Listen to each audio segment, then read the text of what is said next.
Tracing, des employés des cales santé se plaignent de ne pas avoir grand-chose à faire. Que se passe-t-il dans les centres d'appel mis en place pour le contact tracing?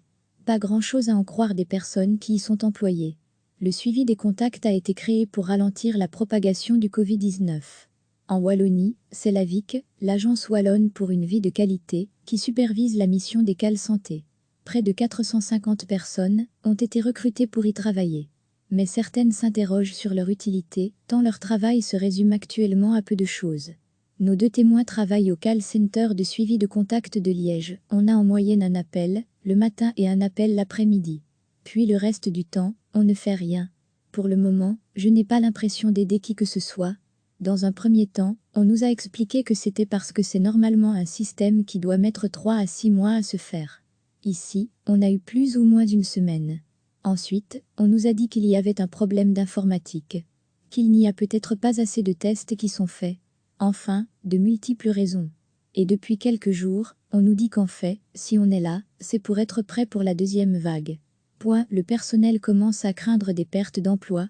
Alice Baudine, l'administratrice générale de l'AVIC, explique que le dispositif a été dimensionné en fonction des prévisions des scientifiques. Les experts scientifiques nous avaient demandé d'être full opérationnels à partir du 18 mai pour un éventuel rebond, dont on ne connaît pas l'ampleur.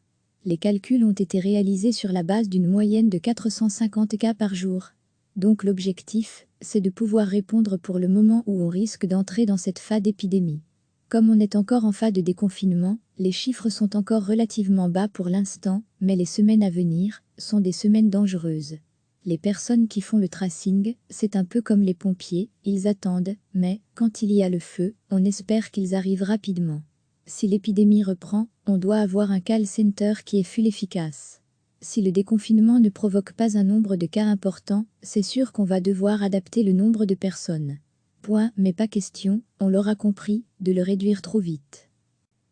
Que se passe-t-il dans les centres d'appel mis en place pour le contact tracing? Pas grand-chose à en croire des personnes qui y sont employées.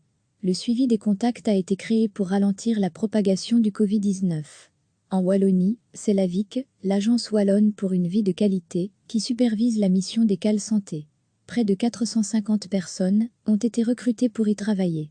Mais certaines s'interrogent sur leur utilité, tant leur travail se résume actuellement à peu de choses.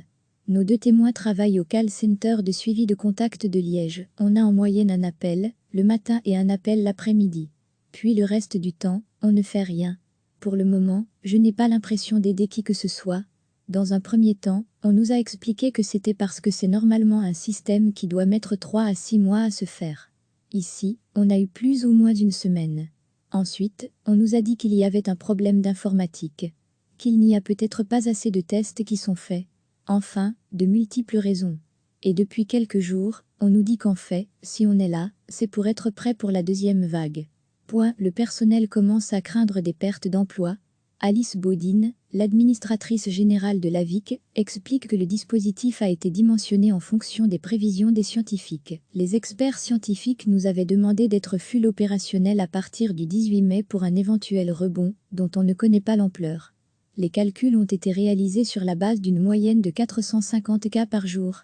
Donc l'objectif, c'est de pouvoir répondre pour le moment où on risque d'entrer dans cette phase d'épidémie. Comme on est encore en phase de déconfinement, les chiffres sont encore relativement bas pour l'instant, mais les semaines à venir sont des semaines dangereuses. Les personnes qui font le tracing, c'est un peu comme les pompiers, ils attendent, mais, quand il y a le feu, on espère qu'ils arrivent rapidement. Si l'épidémie reprend, on doit avoir un call center qui est full efficace. Si le déconfinement ne provoque pas un nombre de cas important, c'est sûr qu'on va devoir adapter le nombre de personnes. Mais pas question, on l'aura compris, de le réduire trop vite. Cliquez sur s'abonner pour recevoir les dernières nouvelles.